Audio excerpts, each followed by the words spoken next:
The forest did not care about their dreams. It stood silent at the edge of the clearing, a wall of shadow and grain.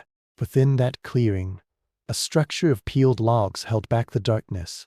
It was a box of human intention, square-minus cornered and stubborn against the wilderness curve. This is where the story waits, not in the flame, but in the air above it. Dusk arrived, not as a fade but as a closing. The light withdrew from the clearing, lifting out of the grass and up the tree trunks until only the sky held a memory of blue. Then that too was gone. The man Thomas was the name he'd been given stood in the doorway, one hand on the rough-hewn frame. The cold was not a temperature but a presence. It pressed against the exposed skin of his face, a solid, clarifying ache. Behind him, in the room's single chamber, lay everything he owned and everyone he loved. For him, the vast indifference of a Pennsylvania winter. He took one final breath of the knife-sharp air and stepped back, pulling the door shut. The sound of the wooden latch falling into place was the sound of the world being divided in here and out there. The interior of the cabin accepted him back. It was a pocket of smell and sound and dim, shifting light. The space measured 16 feet by 12, a volume of air that would be shared, breathed, recycled for the next 5 months. The walls were a mosaic of timber and mud, the chinking a dried riverbed of clay and moss, already webbed with fine cracks from the contraction of cold. A platform against one wall held sleeping shapes, bundled in woolen fur. The opposite wall was dominated by the hearth, a mauve-stacked fieldstone, blackened from use. Above it, a chimney of wooden stone clawed its way through the roof. Its performance was a daily gamble, dependent on winds they could not see and pressures they could not name. Sarah moved from the bed platform to the fire. Her skirt brushed the hard minus-packed earth of the floor, a path worn smooth by repetition. She knelt, the cold of the ground seeping through layers of wool to her ease. Her hands, chapped and mapped with small cuts, arranged the kindling. Dry bark, a handful of curled shavings, a few slender sticks of pine. The strike of flint on steel was a sharp, precise sound. A spark caught, glowed, breathed into a tiny flame. She cupped it gently, as one might cup a dying bird, and fed it with her breath. It grew, accepting the kindling, reaching for the larger fuel. She placed a split log of oak, heavy and dense, into the infant fire's embrace. This was the nightly ritual, the summoning of the small domestic sun. First smoke was a pale ghost, rising in a clean, hopeful column. It climbed toward the black hole of the chimney, a thread connecting the earth of the hearth to the sky. The 3 heartbeats. It seemed it would succeed. Then, with a sigh felt more than heard in the timber walls, the draft faltered. The column of smoke wavered, lost its purpose, and began to spill. It poured sideways along the ceiling, a slow gray flood. It filled the upper third of the room, a vague luminous haze in the firelight. Sarah watched it, her face a mask of tired acceptance. This was the bargain. Fire gave heat, and the smoke was its traveling companion.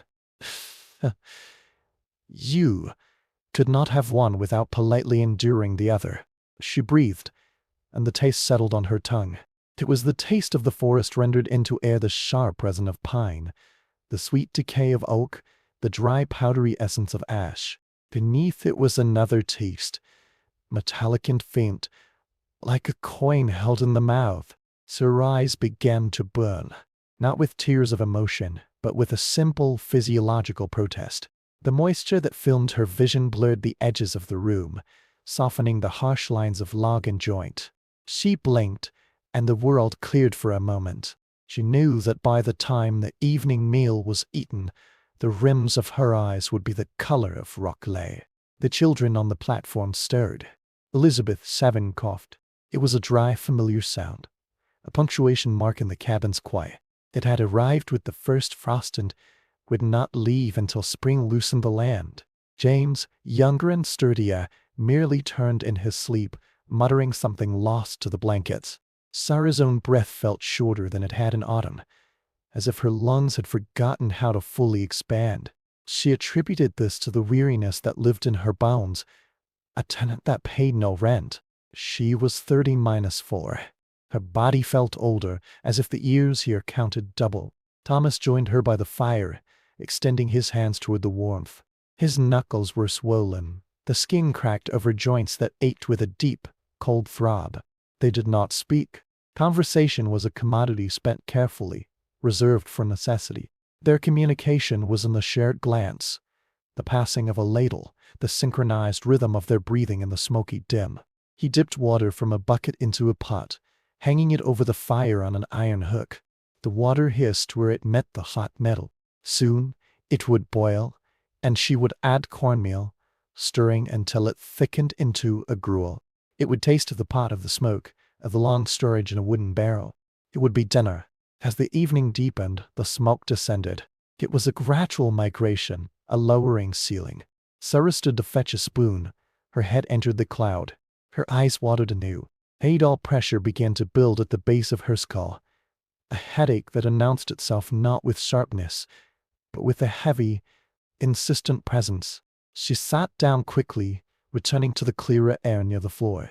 This was the geography of the cabin, the lower half for living, the upper half for smoke. They were tenants in their own home, surrendering the upper story to an invisible, corrosive lodger. The meal was eaten in silence, broken only by the crackle of the fire and Elizabeth's rhythmic cough. The firelight painted their faces in flickering ochre and carmine, hollowing eye sockets, highlighting cheekbones. They looked like figures from an old painting, rendered in a palette of shadow and flame. After eating, Thomas banked the fire, covering the glowing coals with a blanket of ash to preserve their life through the night. The flames died down, but the smoke continued to rise from the smoldering wood, thicker now, lazier. The sleeping platform received them. They lay in a row, bodies aligned for warmth. Thomas, then Sarah, then the children. The blankets worst for the cold at first, then slowly warmed by the heat of their collective life. Sarah lay on her back, staring into the darkness above. The smoke was invisible now, but she could taste it, feel its slight acrid tickle in her nostrils. Her headache pulsed softly, in time with her heartbeat. Beside her, Elizabeth's breathing was a faint, wheezing whistle. Out in the forest, a branch, overloaded with ice, snapped and fell with a sound like distant glass breaking. Then silence. This was the true work of winter, not the labor of axe or plow, but the labor of waiting. The work of the lungs, processing the thick air. The work of the heart, beating in a room where the oxygen was slowly, imperceptibly being replaced by something else. The work of the mind, staying sane in a cage of one's own making. Sarah's thoughts were not of grand things, but of small, circular things: the remaining sack of flour, the sound of the cough, the feel of the draft that snaked across the floor from beneath the door. Drifted into a sleep that was not true rest, but a shallow withdrawal. The night was punctuated by watchfulness. Every few hours, Thomas or Sarah would rise, moving stiffly in the profound cold that filled the cabin away from the hearth's radius. They would kneel, scrape back the ash, and new log to the coals. The fresh wood would catch with a hiss and a burst of sparks, and a new wave of smoke would roll upward, joining the stagnant pool above. The person on watch would sit, wrapped in a blanket, and stare into the flames. The fire was a world in miniature, continents of coal, rivers of flame, collapsing mountains of log. To stare into it was to be hypnotized, to forget the greater darkness outside. It was in these solitary watches that the fatigue felt deepest, a weight in the marrow. It was a fatigue that sleep did not cure, a tiredness of the spirit, worn down by the monotony of survival. Once, in the deepest hour before dawn, Sarah rose for her watch. As she stood, the room tilted. A wave of dizziness passed through her, leaving a metallic taste in her mouth and a ringing in her ears. She steadied herself against the wall, the logs cold and forgiving beneath her palm. He waited for the feeling to pass, blaming it on the sudden movement, on the cold, on the thinness of her blood. She did not know that her blood was, at that moment, thick with a cargo it could not release, that the dizziness was her brain whispering of its slow starvation. She felt the fire inside, and the night wore on. Dawn was not a sudden light, but a slow dilution of darkness. The window, covered with oiled deer hide, changed from black to a deep, translucent gray. Sarah rose and crossed to the door, unlatched it and pushed. A slab of freezing air fell into the room, so pure it was shocking. She stepped over the threshold, gasping as the cold needled her lungs. But beneath the shock was a stunning clarity. Her head cleared. The pressure behind her eyes receded. For 3 breaths, 4, she stood in the clearing, her nightdress whipping around her legs, and felt almost clean. But the cold was a predator, and it sensed her vulnerability. It bit through the wall, numbing her toes, stiffening her fingers. Survival demanded she retreat. He turned and Draymond entered the cabin, closing the door on the brief, painful gift of clarity. The smoky embrace of the room welcomed her back, a familiar, toxic blanket. The day was a mirror of the night, lit by a sun that offered light but no warmth. If there was work outside cutting wood, checking the animal traps, Thomas and sometimes James would do it, returning with faces red and numb, their beards crusted with ice from their own breath. They would stomp the snow from their boots and crowd close to the fire, their outer layers steaming, bringing the smell of frost and pine into the smoky mix. Sarah's work was the interior work, the cooking over the fire that filled her eyes with smoke, the mending in the dim light, the constant calculation of supplies. Cornmeal was running low. The salt pork was gone. The root cellar, a hole dug into the earth beneath a corner of the cabin, held a few withered turnips, some potatoes soft with age. Her mind worked on these problems, a slow, careful arithmetic of depletion. Elizabeth grew quieter as the winter deepened. She played less, even in the confined space. She sat for long periods by the fire, staring into the flames, her small shoulders hunched. Her cough had changed. It was deeper, wetter, and it left her gasping, her eyes wide with the effort of drawing breath. Sarah tried remedies. She steeped pine needles in hot water for her to breathe over. He rubbed a precious lump of goose grease on her chest. She prayed, her words silent and desperate in the smoky air. Nothing changed the relentless pattern, the fit of coughing, the struggle for air, the exhausted silence that followed. Thomas watched his daughter with a growing, helpless dread. He was a man of action, of physical solutions. He could clear an acre of timber, raise a cabin, track it here. He could not fight this thing that was inside his child, this invisible wasting. He saw it in the shadows under her eyes, in the way her collarbones grew prominent above the neck of her dress. His own body betrayed him with a new, persistent cough, a tightness in his own chest that felt like a leather strap being slowly tightened. He dismissed it. It was the lot of a man who worked hard in the cold. It meant nothing. The neighbor from 2 miles away came in late January during a brief thaw. He arrived on snowshoes, a gaunt figure emerging from the white forest. His name was Miller. They shared a pot of weak tea, sweetened with the last of the maple sugar. He brought news a family 10 miles west had lost a child. Just didn't wake up one morning, he said, his voice flat. The little one. Winter fever, I suppose. Sarah's hand went to her own chest, as if to quiet her heart. Thomas nodded, his face grim. It happened. It was a fact of their existence, as certain as snow. They did not speak of the heavy air in their own cabins, of the night spent breathing the same close atmosphere. The cold was the villain in their stories. It was clean, understandable. They did not have a name for the villain that lived inside their walls, that they fed with their own hands every time they placed a log on the fire. After Miller left, Sarah stood outside long after the cold had become painful. She looked at her cabin. This structure that represented safety, hope, and perseverance was squat and dark against the snow, smoke leaking from its chimney in a thin, gray stream. A question formed in her mind, vague and terrifying. What if the safety was an illusion?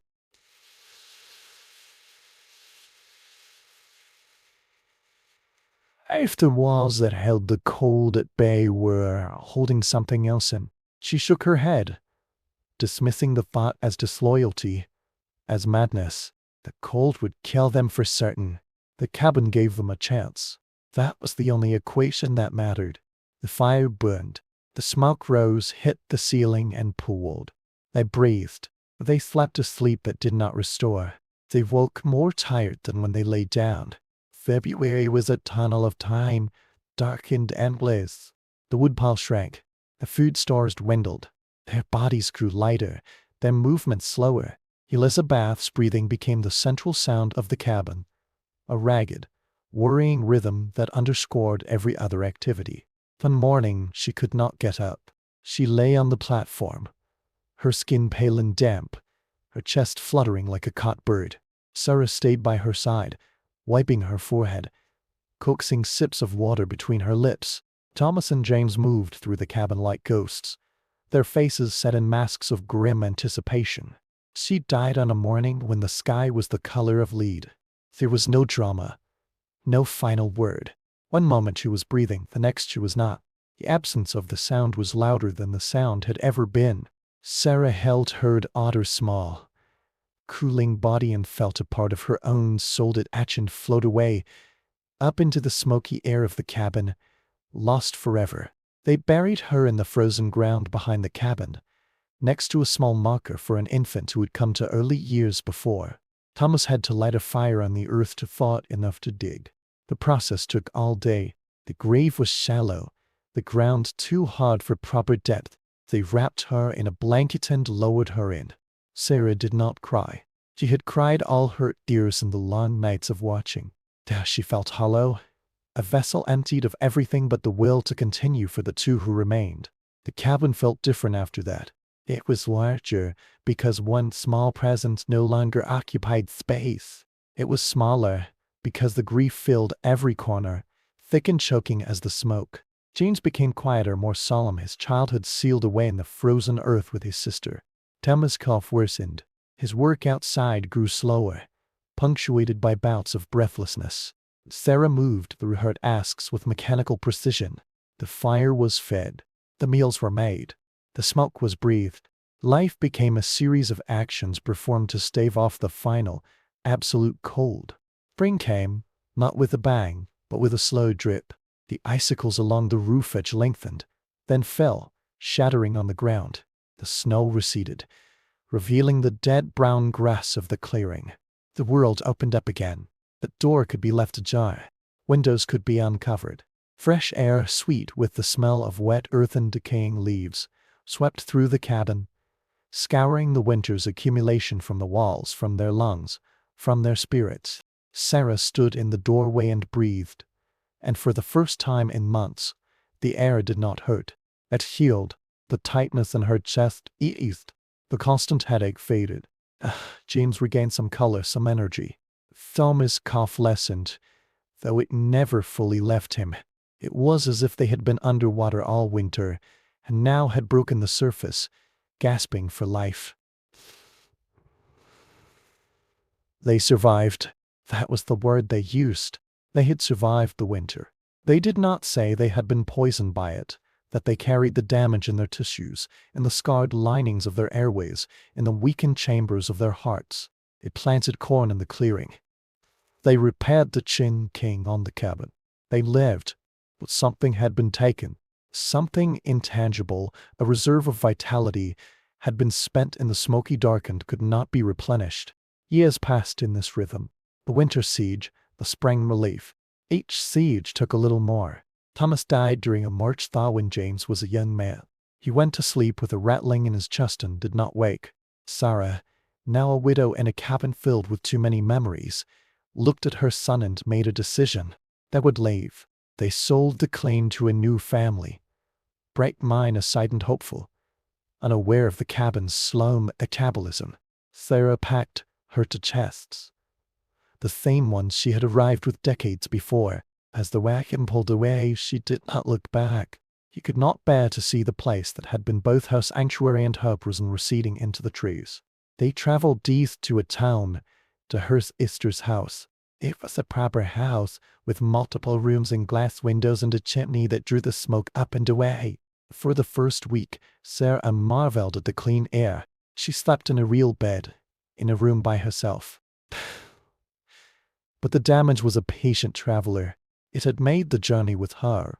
3 weeks after her arrival, in the comfort and safety she had sought for 20 years, she fell ill.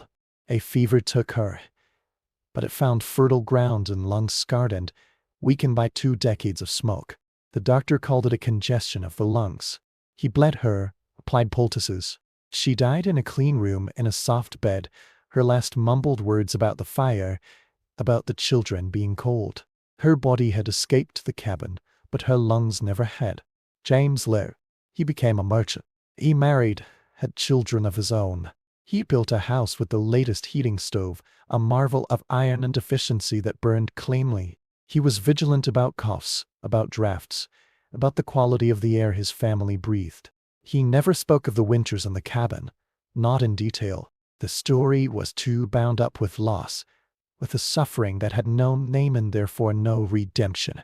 He simply knew in his bones that some ways of living were not worth the cost. His children grew up strong, in rooms full of light and air. The signs of their suffering arrived slowly, a century too late.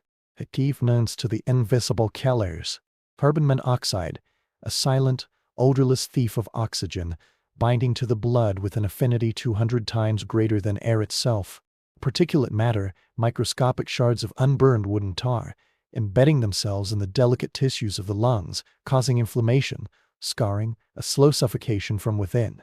Chronic, low-level exposure. The cabin, sealed against the honest enemy of cold, had become a gas chamber. The hearth, the symbol of home and hearth, a slow-release poison generator. Every decision they had made to survive the tightly chinked walls, the banked fire through the night, the small, easily heated space that conspired against them. They had been trapped in a paradox of their own making, choosing the certain, slow danger over the immediate, fast one. They had trusted their shelter with their lives, and their shelter had betrayed them, breath by breath, winter by winter. The frontier was built on such paradoxes.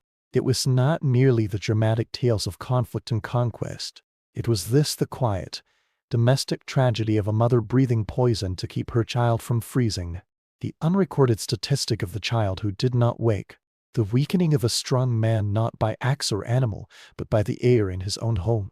These were the true costs of settlement, paid not in coin or blood, but in the gradual erosion of health, in the shortening of breaths and lives. Sarah, whose name is not in history books. Her cabin is dust. The clearing is now part of a suburban lawn, the hard packed floor where she knelt to light the fire buried under a foot of topsoil and grass seed. But her story is the story of thousands. It is the story of human ingenuity bumping against human ignorance, of building a wall against one danger and unknowingly constructing a prison for another. It is a story of endurance in the face of an invisible enemy, of love persisting in a toxic atmosphere, of life finding a way even as it is being steadily undone. In our climate-controlled homes, with our carbon monoxide detectors and our understanding of ventilation, are their heirs. We breathe the clean air their suffering helped to make possible. Their comfort is built upon a foundation of their silent, smoky endurance.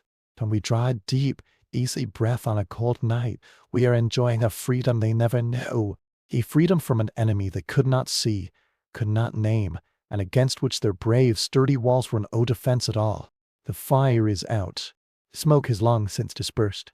The winter silence is broken now by the hum of furnaces, the whisper of forced air through vents. But in the memory, in the echo of that history, the lesson remains. Safety is a complex idea. What protects us from one threat may expose us to another. The greatest dangers are often the ones we build ourselves, with the best of intentions, believing we are closing the door against the cold. The axe fell with a sound that was both sharp and final. It bit into the pale wood of the pine, sending a shiver up the handle and into the man's hands. With each swing, he was not just felling a tree, he was defining a space. He was carving a room from the endlessness of the forest. This would be the corner post. That one, the lone wall. Every log, stripped of its bark, became a line and a drawing of future safety. This was the beginning, not a house, but the idea of one. A geometry of hope imposed upon the wild. The clearing grew around the fallen timber, a wound of sunlight in the grill canopy. The man's wife, her skirts curtly up, dragged branches into piles for burning. Their children, a boy and a girl, scraped moss from stones for the chinking that would later fill the gaps. The air smelled of sap and crushed fern and fresh earth. At night, they slept under a canvas-line -2, the stars fierce and cold above them, the fire their only bulwark against the dark. They were building a world inside the world, a world with walls. The raising of the walls was Abra's affair. Souls of men arrived from miles away, materializing from the green tunnels of the forest. Together, they lifted the notched logs, grunting with the strain, settling each one into the groove of the one below. The cabin rose, course by course, like something growing in reverse motion. The women cooked over a communal fire, swapping news from distant clearings. For a day, the place was full of shouts and laughter, the camaraderie of shared purpose. Then, as quickly as they came, the neighbors vanished back into the woods. Silence returned, deeper now framed by the new, raw lines of the structure. The family was alone with their creation. First fire in the new hearth was a ceremony. The children gathered the driest tinder. The man struck the spark. The woman placed the first small stick. They watched as the flame, tentative and orange, licked at the wood, caught, and grew. They fed it carefully, building it from a flicker to a steady blaze. The stones of the hearth, still cold from the ground, began to stoke up the heat. Light, actual human minus-made light, pushed back the shadows in the corners of their new domain. This was the moment of triumph. They had shelter. They had warmth. They had a center. The smoke, that first night, rose in a thin, straight column and vanished cleanly up the chimney. It seemed a promise kept. Alphen was a frantic, golden rush. Every daylight hour was claimed by preparation. The man and the boy hunted, smoked meat, gathered the last of the nuts. The woman and the girl harvested the meager garden, dried beans, packed carrots in sand in the root cellar. They stacked wood against the side of the cabin, a wall of fuel that represented security. They checked and checked the Chin King, pressing fresh mud and moss into every crack they could find. They were like animals preparing a den, driven by an instinct older than memory. The forest around them flared into brilliant yellows and reds, and dropped its leaves in a single cold rain. The world became skeletal, revealing vistas they had not known were there. Then the snow came. It began as a few floating flakes, delicate and almost reluctant. Within a day, it was a steady, silent fall, a white curtain drying itself across the landscape. It piled against the north wall of the cabin. It buried the wood pile halfway. It transformed the clearing into a featureless white plain, erasing paths, softening edges. The first morning they woke to this new world, the silence was absolute. It was a thick, smothering silence, broken only by the crack of a freezing tree in the distance. The man opened the door to a wall of snow. He shoveled a narrow trench to the woodpile, a tiny artery connecting them to their lifeblood. Then he closed the door. The season of interior life had begun. Cold was a sculptor. It shaped their days. It dictated movement, drawing them perpetually toward the hearth's radius. It made the iron latch sear the skin. It turned the water in the bucket by the door into a solid, cloudy mass by dawn. It was an honest adversary. You could see your breath betray you in the air. You could feel it numbing your fingers, your toes, your nose.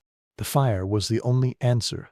And so the fire burned, from the moment they rose in the dark until they banked it for the night. But the fire was a giver with conditions. Its gift of heat was bundled with the byproduct of smoke. In the vastness of the outdoors, a campfire's smoke was a brief annoyance, carried away on the wind. Here, inside the timber box, it had nowhere to go but up. The chimney was a hope, not a guarantee. Built of stone stacked atop wood, its interior was rough, its draw dependent on the whim of the outside air. On calm days, the smoke lingered, indecisive. On windy days, it could be blown back down in sudden, choking gusts. He learned to read the fire's mood. A clear, hot, snapping flame meant clean air. A sullen, smoldering burn meant the room would soon fill with a blue-gray haze. The haze had a texture. It was not like fog, which was wet and uniform. This was dry particulate. In the slanting light of afternoon, you could see the motes dancing, millions of them, swirling in the convection currents from the fire. The air acquired a taste, a permanent, woody bitterness that lived on the back of the tongue. It coated everything. After a week, the wool of their blankets carried the scent. After a month, their hair held it. After a season, it seemed to have seeped into their very skin. They stopped smelling it on each other. They only noticed it when they returned from the shocking cleanliness of the outside cold. The body registered protests they learned to ignore. The headache was the most constant companion. It was not a sharp pain, but a dull, full feeling, as if the skull were gently being inflated. It lived behind the eyes at the base of the neck. They drank water, they rested their heads in their hands, but it remained, a low great hum of discomfort. The eyes burned and watered. The woman would be sewing by firelight, and a sudden air would drop onto the fabric, leaving a dark spot. She would blink, irritated, and continue her stitch. The children's coughs were part of the soundscape, as natural as the wind in the eaves. Each dry, tickling cough in the boy, a deeper, more worrisome rattle in the girl. They brewed teas of 4 aged herbs. They rubbed chests with menthol sobs. The coughs persisted. Sleep was a troubled country. They retired to the platform bed, a wide shelf built against the warmest wall. They lay in a row, a lumpy landscape of bodies under mounds of bedding.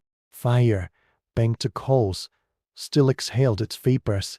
The smoke, cooler now, settled lower in the room, drifting over their sleeping forms. Their dreams were strange, vivid and fragmented. Dreams of running through corridors of trees, of searching for a door in a wall that had no end, of drowning in deep still water. They would wake gasping, their hearts pounding, unsure why. The sleep they got was not restorative. It was a state of muted consciousness, from which they emerged feeling heavy, unrefreshed, as if they had been laboring all night. The woman, Sarah, felt the change in the quality of the air most acutely. Her work kept her indoors. While the man and the boy would venture out to chop wood or check traps, she remained in the cabin's atmosphere. She cooked over the fire, her face often inches from the opening where new smoke was born. She sewed, she cleaned. She minded the girl, whose strength seemed to wane as the winter progressed. Sarah's own breath began to feel shortened. Climbing onto the bed platform to arrange blankets left her winded. A simple task like lifting the full water bucket from the hearth caused a tightness in her chest, a band of pressure that took minutes to ease. She said nothing. To speak of it would be to give it power. It was winter fatigue. It was the lot of a woman. Her daughter, Elizabeth, was fading. It was not a sudden illness, but a gradual dimming. The lively child who had chased butterflies in the summer clearing was now a quiet wraith who sat for hours staring at the flames. So her appetite disappeared. She picked at her food, pushing it around the wooden bowl. Her cough was no longer a tickle, it was a deep, wet upheaval that racked her small frame, leaving her pale and exhausted. Her eyes, in the firelight, looked too large for her face. Sarah's fear became a cold stone in her own stomach. She tried every remedy she knew, every scrap of folk wisdom whispered from other women in other clearings. Having touched it, the man Thomas saw it too. His response was action, but there was no action to take. He could not build a fortification against this. He could not hunt it or chop it down. His helplessness turned inward, manifesting as a deeper silence, a sharper edge to his movements. He spent more time outside, even when the work was done, standing in the brutal cold, just to breathe air that didn't taste of the cabin. His own health was declining. A persistent, rasping cough had taken root in his lungs. He woke in the night with it. He returned from chopping wood leaning on his axe, fighting for breath. He blamed the cold air. He blamed the hard work. The truth that his sanctuary was suffocating him was unthinkable. The crisis came in the depth of February, during a week of such intense cold that the trees popped like gunshots in the night. Elizabeth took to her bed and did not rise. Her breathing was a shallow, rapid flutter. Her skin was hot and dry. Sarah sat with her day and night, wiping her brow, spooning drops of broth between her lips.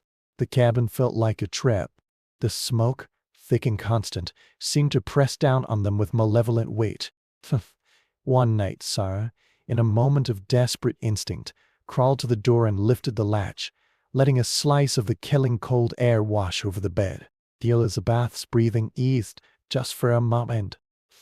Her eyes fluttered open, looking toward the open door with something like longing. Sarah, terrified of the cold, closed it. The rattling breath resumed. The child died at dawn. It was a quiet cessation. One moment the terrible sound was there, the next it was not. The silence that followed was louder than any sound the cabin had ever held. Sarah's wail was a raw animal thing that seemed to startle even the fire. Thomas, standing by the hearth, dropped his head into his hands. The boy, James, stared at his sister's still form, his face a mask of confused horror. The cabin, their shelter, had held them through the storm. It had also been the chamber in which the small light had been extinguished. The burial was a brutal affair. The ground was iron. Thomas had to build a fire on the chosen spot, let it burn for hours, dig a few inches of thawed earth, then rebuild the fire, and dig again. It took all day to carve it, but it's shallow enough to hold a child's body. They wrapped her in her best blanket, the ones Ara had woven. They placed her in the cold earth. They spoke no words they believed. The grief was too large for language. It filled the cabin more completely than smoke ever had, a permanent chilling fog. Life monstrously went on. The fire had to be fed. The boy had to be fed. Their own bodies demanded continuation. But the spirit of the place was broken. Every log on the fire felt like an addition to their guilt. Every breath of the smoky air felt like a betrayal of the child who could no longer breathe. Thomas deteriorated rapidly. The cough became a constant, wet presence. He lost weight, and his hands, once so capable with axe and adze, began to shake. He died 2 winters later, not with drama, but with a slow fading out, like a fire deprived of fuel. One morning Sarah simply could not wake him. They saw in James, now a somber young man, lasted one more winter in the cabin. It was a winter of ghosts. The silence was no longer just the silence of snow, it was the silence of absence. The smoke was no longer just smoke, it was the medium through which memory materialized. She would look up from her work and see, for a fleeting second, the shape of her daughter by the fire, or her husband standing at the door. The hallucinations of grief, or perhaps the brain's protest against low, constant oxygen. In the spring, they left. They sold the claim, packed a wagon, and turned east. Sarah did not look back as the trees swallowed the clearing. She was leaving a grave behind, but she was also escaping one. They reached a small town, a place of proper houses and shops. Her sister took them in. Sarah, for the first time in over 2 decades, slept in a room with a window that opened, with a chimney that drew perfectly. She breathed clean, cool air. She ate food that did not taste of fire. And yet, the damage was a settled guest. Her lungs, scarred and weakened, had no defense when a common fever swept through the town that fall. It settled in her chest, became pneumonia. The doctor came and went, but his medicines were useless against the accumulated injury of 20 winters. She died in a clean bed, in a quiet room. In her final delirium, she was not in that room. She was back in the cabin. Her uttered words were instructions to James Bank the fireman the draft your sister is cold. James lived. The clean air of the town, his youth, and the absence of the nightly poisoning allowed him to heal somewhat. He became a clerk, then a merchant. He married a healthy girl from a good family, and he built his own house. He insisted on the latest model of cast-iron stove, a closed, efficient thing that piped its smoke directly outside. He was fanatical about ventilation. He would open windows in the dead of winter, to his wife's dismay, just to feel the circulation of air. He could not have explained why, not in words. The memory was not a story in his mind, it was a physical reflex, a deep minus-seated knowledge that air could be a slow and secret poison. The science, when it came generations later, provided the bleak autopsy of their lives. It gave names to the invisible executioners. Carbon monoxide, a molecule of profound simplicity and profound treachery. Colorless, odorless, born of incomplete combustion. The sealed environment of the cabin, with its smoldering, oxygen-starved fire, It was a constant, low-grade producer. It drifted through the room, inhaled, and entered the bloodstream. There, it performed its silent death. It bound to the hemoglobin, the very transport system of life, with an affinity hundreds of times stronger than oxygen. It hijacked the blood's purpose. A body was thus slowly starved of oxygen from within, while the lungs dutifully pumped air. Chronic, low-level exposure. The symptoms: headache, fatigue, dizziness, confusion, shortness of breath. A perfect catalogue of the winter malaise every settler accepted as normal. For the young, the old, the frail, the dose required to be fatal was far lower. A child, breathing the same air night after night, could simply drift into a deeper sleep from which there was no waking. The official cause would be failure to thrive or winter fever.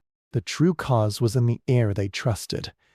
And beyond the silent killer was the smoke itself, a complex cocktail of particulates and chemicals, tiny, jagged fragments of unburned carbon and tar that lodged in the soft tissue of the lungs, causing inflammation, scarring, a condition we would now call chronic bronchitis or COPD. It damaged the cilia, the tiny hairs that sweep debris from the airways. It made the lungs fertile ground for infection. The persistent cough was not just an annoyance, it was the sound of the body trying, and failing, to clear a permanent invasion. Every winter was a season of low-grade chemical warfare waged upon their respiratory systems. The recovery in spring was real, but incomplete. With each winter, the damage accumulated. The lungs lost more elasticity. The heart worked harder to oxygenate the compromised blood. With a debt paid in installments, with the final payment after oncoming due just as they thought they had escaped. The architectural logic of the cabin was its own trap.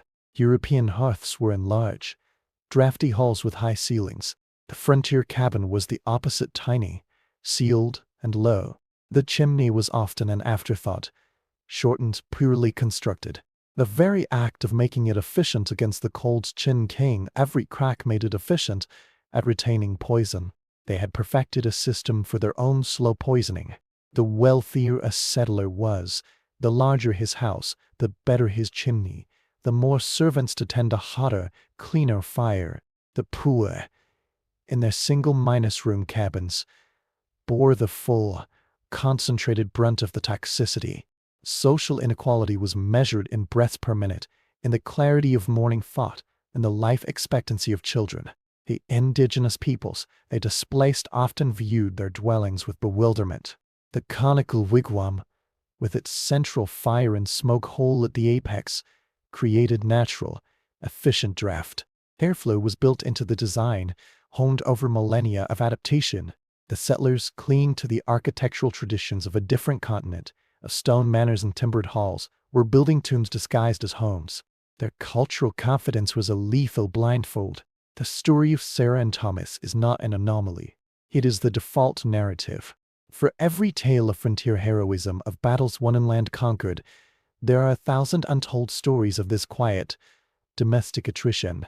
Frontier was not won in a sudden, violent rupture. It was worn down through a million small, grinding acts of endurance. And much of that grinding happened, not under an open sky, but within four log walls, beside a hearth whose comfort was a lie wrapped in warmth. We live in a world their suffering helped to clarify. Our building codes, our heating systems, our understanding of indoor air quality, even the humble carbon monoxide detector beeping on a wall, these are the monuments to their unrecognized sacrifice. They were the test subjects in a vast, uncontrolled experiment on human survival. Their deaths, their shortened lives, their lost children, generated the data points that would eventually lead to understanding. They breathed the poison so that we might learn to detect it. They died in the dark so that we might install alarms. When you turn up your thermostat on a cold night, hear the furnace click on, and feel the clean, warm air wash into the room, you are experiencing a miracle they could not imagine. A miracle of separation. The heat is here. The combustion and its dangerous children are locked away, vented outside. The two things, warmth and poison, that were inseparably married in their world have been divorced in ours. Our safety is built upon the foundation of their profound, and a canoodled vulnerability. So the cabin stands in memory, a paradox made of timber. It was both cradle and coffin, was the expression of a fierce will to live, and the instrument of a slow dying. The very walls they raised to keep death out became the mechanism by which death entered, breath by calculated breath. They fought the wolf at the door, unaware that they were angrily nursing a viper on the hearth. This is the lingering shadow in the story of pioneer resilience. Not just the obvious struggle against nature, but the tragic embrace of a hidden harm. It complicates the myth of triumph. It suggests that survival is not always a clear victory, but sometimes a negotiated settlement with hidden costs. That the greatest threats are not always the ones that roar in the night, but the ones that share your supper, that warm your hands, that hang in the air you have no choice but to breathe. Their legacy is a warning written in smoke that sanctuary must always be questioned, that the tools of our survival deserve our deepest scrutiny, and that progress is often just a long, painful process of making visible the things that were always there, killing us softly in the places we felt safest. The land does not forget, even when memory becomes dust. It holds the shape of the clearing long after the trees have returned. It remembers the press of floorboards upon the soil, the acidic drip of ash from the hearth. An archaeologist Strouwell centuries later would find the stain. A dark, carbon-rich rectangle in the earth strata, the ghost of a cabin floor. And within that stain, a concentration of microscopic particles, spherical and fused, the signature of sustained, intense heat. The evidence of fire is eternal, but the evidence of breathing? That vanishes with the final exhalation. We must imagine the silence that followed their leaving. Not the silence of absence, but of transformation. Cabin, abandoned by James and Sarah, did not simply stand empty. It began a slow conversation with the elements. Rain found the gaps in the chinking that mud could no longer seal.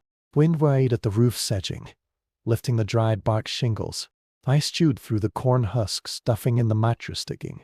Deep porcupine, craving salt, gnawed at the handle of the axe, left leaning by the door. The wilderness did not attack, it simply resumed its patient reclamation. The new family from Maryland moved into their own, better-built house nearby. They used the old cabin as a storage shed, a place for tools and a harvested squash. To them, it was just a structure, slightly sinister in its dank gloom. Their children dared each other to step inside at twilight, speaking in hushed tones of the girl who had died there. They felt a chill, they said, that had nothing to do with temperature. Perhaps it was the lingering shape of grief. Or perhaps it was the simple, physical truth that still air, trapped in a sunless box, is always cold. The stories attached to the place like lichen to stone. But the cause of the girl's death remained a ghost story, a winter fever, a weakness of the lungs. The true villain, having done its work, left no ghost. It had already dissipated. Seasons turned. The Maryland family prospered, then moved further west for richer land. The cabin, fully abandoned now, sagged. The weight of a heavy snow load one March bowed the central roof beam. Following year, the south wall, weakened by rot, leaned inward. One afternoon in high summer, during a storm that brought wind but no rain, the structure gave a long, groaning sigh and collapsed in upon itself. It was not a dramatic fall, but a subsidence. The walls slumped inward. The roof descended in a slow V. It looked less like a ruin and more like a tired creature curling into sleep. Then the digestions of the earth began. Fungi threaded white filaments through the damp logs, breaking down the tough lignin. Beetles burrowed intricate cities in the soft wood. Moss spread a velveteen green blanket over the pile. Within a decade, the outline was softened. Within two, saplings, maple and black birch took root in the nutrient-rich decay. Their leaves reaching for the light now, flooding the old clearing. The hearth stones, the last persistent bones of the structure, were gradually pried apart by frost and root. Squirrels buried nuts in the loam that was once a dirt floor. A fox made a den in the sheltered hollow beneath the largest log. The life, indifferent to history, used the ruins as raw material. This process was repeated 10,000 times across the frontier. Each cabin, each hopeful outpost of geometry, surrendered to the curve of rotten growth. The settlements that survived did so by ceasing to be frontier. They became villages, then towns. They built in brick and sawed lumber. They installed pot-bellied stoves with intricate flues. The knowledge of the danger evolved, not from the tragic epiphanies of backwoods settlers, but from the accidents in growing cities. Coal gas illuminating London apartments. Faulty boilers in New York tenements. The white damp in mine shafts. Science, spurred by urban catastrophe, began to isolate the killer. In 1857, a French physiologist named Claude Bernard meticulously described carbon monoxide disaffinity for hemoglobin. He called it the silent visitor. By the 1892, the principles of proper ventilation were being codified in architectural manuals, but these books did not find their way to the remaining isolated homesteads in the Dakotas or the Oregon Territory. There, the old bargain was still in effect: smoke for warmth, a clear head for frozen fingers. The memory of the suffering transformed as it passed down generations.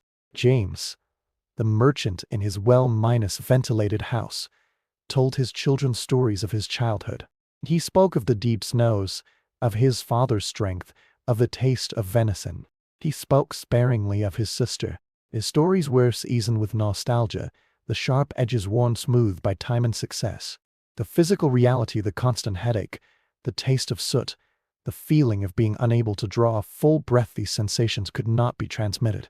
They remained locked in the neural pathways of a body that had survived them. His children heard tales of hard times, abstract and heroic. They did not feel the phantom tightness in their own chests. By the time James's grandchildren sat on his knee, the story was a legend. Your great-grandfather carved a farm from the wilderness. The cabin was a symbol of grit, not of compromised air. The death of the child was a poignant detail in a narrative of overcoming. The poison had been in the air, the moral of the story was in the soil. It became a tale about land, not lungs. This is how history often works. It metabolizes specific, sensory suffering into broad, moral lessons. The individual agony of Sarah, waking each morning to that dull cranial pressure, is lost. What remains is the archetype, the pioneer mother, stoic and enduring. Yet, the body's memory is its own archive. James, for all his comfort, was prone to bouts of breathlessness in humid weather. His doctors called it nervous asthma.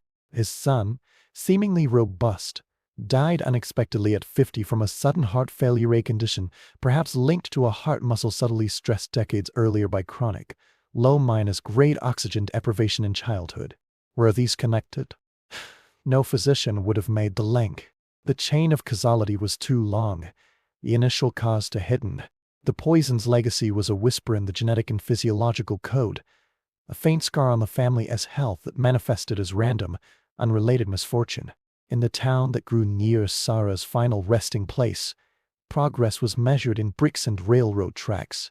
The very concept of bad air became antiquated, associated with medieval miasma theory. They had conquered bad air with sewers and paved streets. The new dangers were industrial smoke from factories, chemical effluents. These were visible, smelly, public. The private, domestic poison of the cabin hearth seemed as primitive and distant as a stone arrowhead. It was a problem solved by progress itself: better stoves, better housing. The lesson was assumed to be learned, the book closed. But the paradox they lived, that protection can be perilous, did not vanish. It merely changed its costume. The sealed, energy-efficient homes of the mid-20th century sometimes trapped radon, a radioactive gas from the underlying bedrock. The synthetic materials in post-war furniture off-gassed formaldehyde. The sick building syndrome of the late 1900s echoed the old cabin malaise: headaches, fatigue, respiratory irritation in a sealed environment. Each time, the pattern repeated. A solution created a new, invisible problem. A search for comfort and efficiency accidentally engineered a new kind of exposure. The human instinct is to barricade against the known threat, and each barricade creates a new, shadowed interior where unknown threats can concentrate. Sarah Hute's name, if it appeared at all in county records, was a line in a census number of persons in dwelling age, gender. Her experience was a data point in a vast, unread dataset of mortality. Historians later, looking at demographic curves, would note the high child mortality in frontier regions, especially in winter.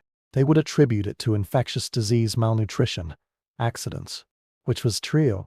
But layered atop those obvious killers was this constant environmental stressor, weakening the constitution, depressing the immune system, making the body an easier conquest for any passing bacteria or virus. It was the perfect contributing cause, universal and documented and plausibly deniable. To walk in a modern forest that once was frontier is to walk over a layered crypt of such stories. Beneath the leaf litter and the rotted wood, beneath the roots of the oak tree, lies the carbon stain. Beneath that, perhaps, the faint calcium trace of a small skeleton, long dissolved, and in the very chemistry of the soil, a slightly different ratio of elements from centuries of ash and organic decay. The land remembers in a language of chemistry and symbiosis.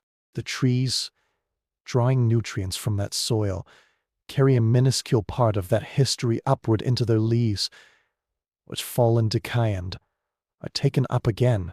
In this way, the substance of the cabin, and of the people who lived and died in it, is cycled endlessly, not as memory, but as molecule. The final irony is one of perspective. From our vantage point with our knowledge, their lives look like a slow motion tragedy we can see unfolding from the first lit fire. We want to shout back through time, build a taller chimney, leave a vent, the smoke is killing you. But that is not how life is lived. Life is lived in the moment, with the available tools and the dominant fears. The dominant fear was the cold, a fear confirmed by the blue skin of frostbite, the blackened toes of immersion, the stark, frozen bodies found in snowdrifts. Their solution worked perfectly against that fear. They did not die of cold. From their perspective, the cabin was a triumphant success. This is the essence of their tragedy. It was not a tragedy of stupidity or failure.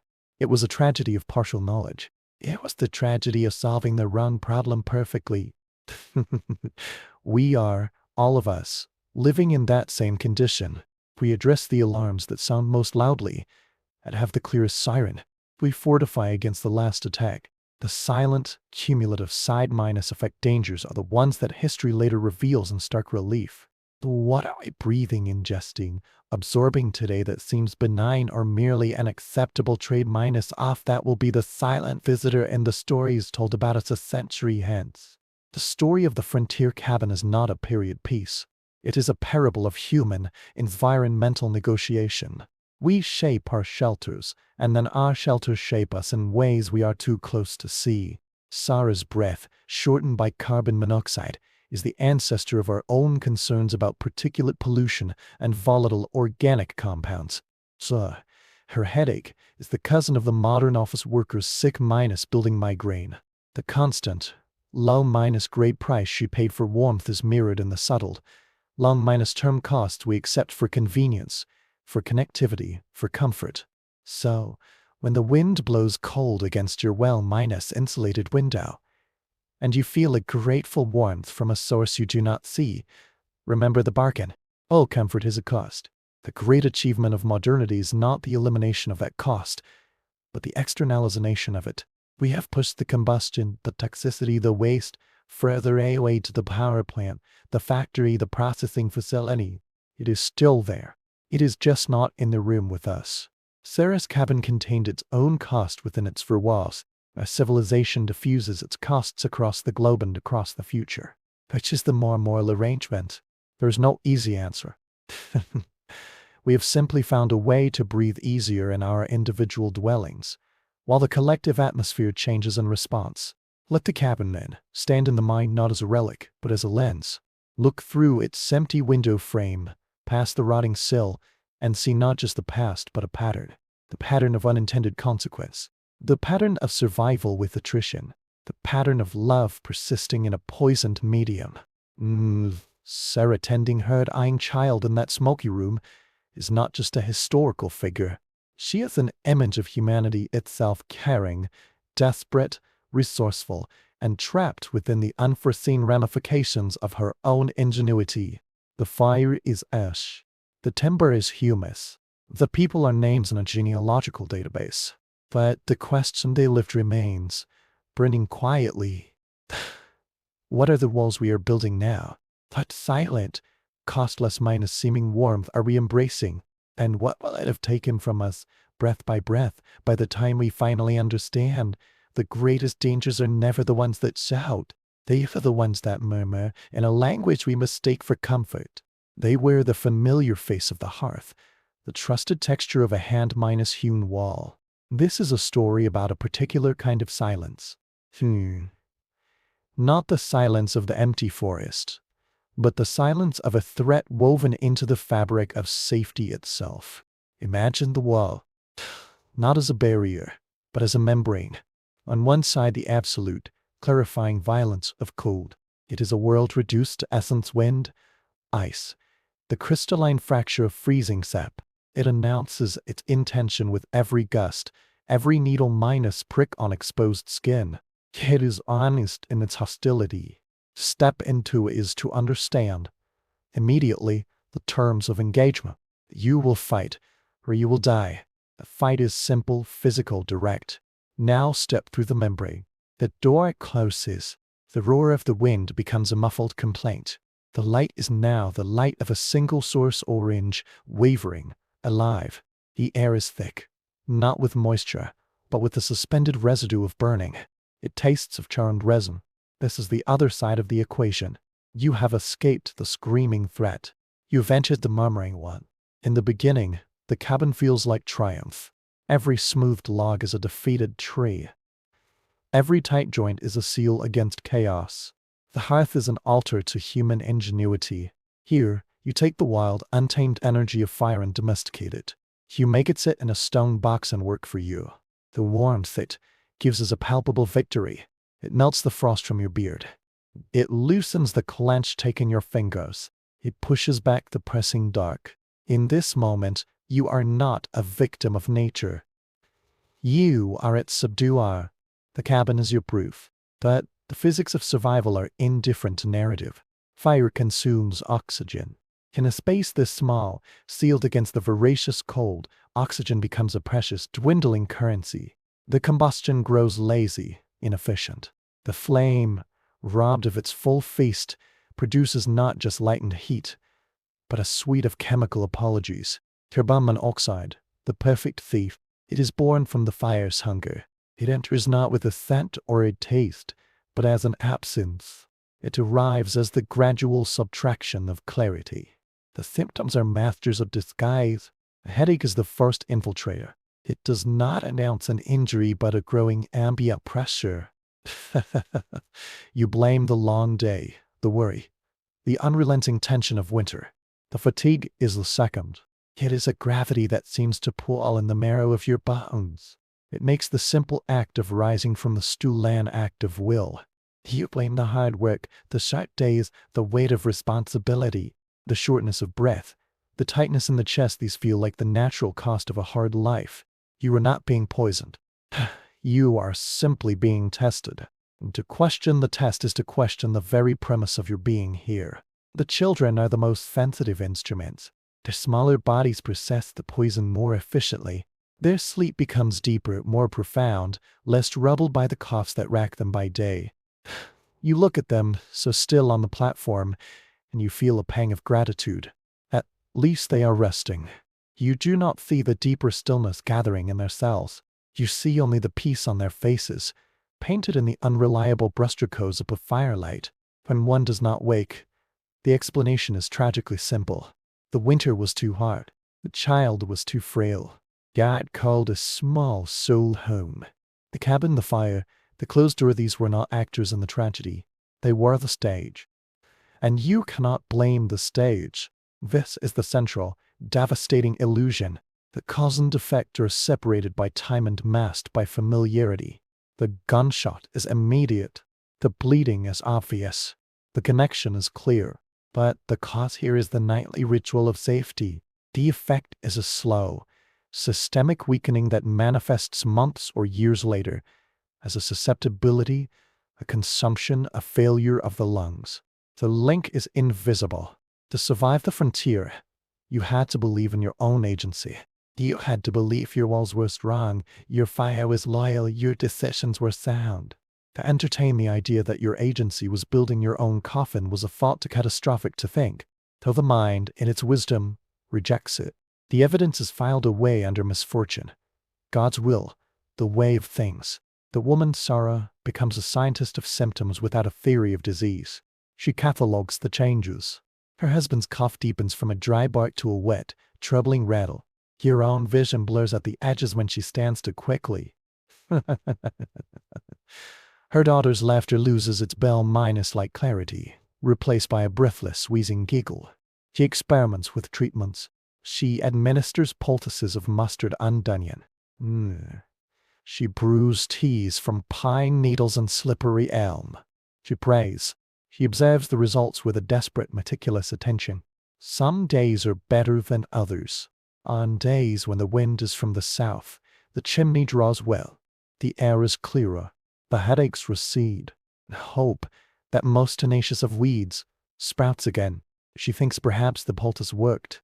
Perhaps the prayer was heard. He does not think about the wind. She attributes the relief to her own intervention.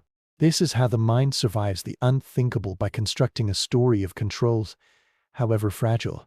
The truth is a parallel narrative, running silently alongside the daily struggle. It is written in the language of blood and air.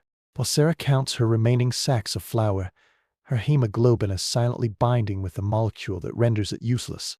While Thomas checks the animal traps, his heart is beating faster, struggling to compensate for oxygen minus rich blood that is becoming a scarce commodity.